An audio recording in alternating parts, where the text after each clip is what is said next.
Hi guys.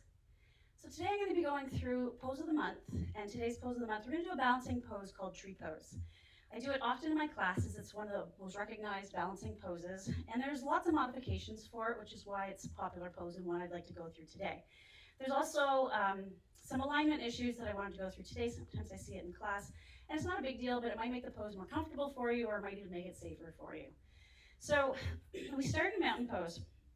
And balancing poses by nature typically work our core. So we want to make sure we have that nice brace throughout the whole pose so that we have core strength engaged. It'll also protect our back in this pose, and it'll keep you a little more stable when you get into the balancing portion.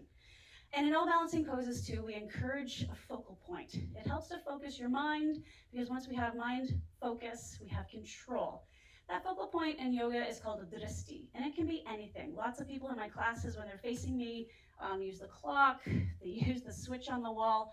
Some of them stare at my pictures. I like to use a spot actually on the floor, slightly ahead of my line of vision. So entirely up to you, but it does help us with our balance and to maintain control. And it keeps us mindful in the pose as well. All right. Tree pose helps to strengthen our leg, our supporting leg. It's going to help to open up the hip of the leg that's bent. Again, like I said, it's going to help with core strength, helps with balance. Balance is one of the first things that goes as we age, so it's good to always do balancing poses. So let's start feet hip distance apart. I like to start with my hands on my hips. It kind of gives me a sense of balance to start with, right? And then we're going to turn our toes, whatever leg you're working with, you're going to turn the toes out to the side. Okay, so if you took ballet, you'll kind of recognize this a little bit. And you want the toes to be pointing to the wall beside you. So we don't really want them on a 45 degree. We want to open that hip, and this is all about keeping your joints safe. Okay, and then we're going to pick up the heel, we're going to drag that foot in so the heel rests above the ankle bone. And then the other hand is just going to float back to our hip. So this is your starting point for your tree. Now you'll notice my knee is still pointing out towards that wall. My hip is opening up here. I'm braced. I'm nice and tall.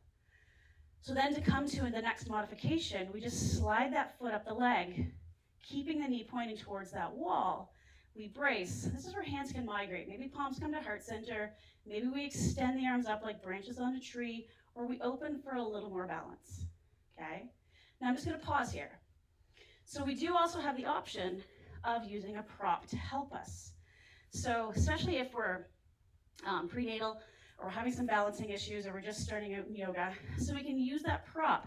So same thing, we turn the toe out, but maybe we just have it lifted on the prop like this, okay? And then that still gives us that sense of balance, but we have a little bit more stability, and we're still opening up that hip, maintaining that proper alignment. So I just wanted to point that out. All right, so then a full tree pose. And I don't very often do this in class because it's not accessible to a lot of people. It truly does depend on the pants that you're wearing, or if you have cream on your legs or your feet. And a lot of people have the tendency to pop the hip out when they're doing it and to push on the knee. So I wanted to go through it to make sure that you're aware of that if you do full tree pose, okay? It's just more about being safe and getting the most out of the pose. So same thing, all right? We want that knee turned out so it's pointing towards the wall beside us.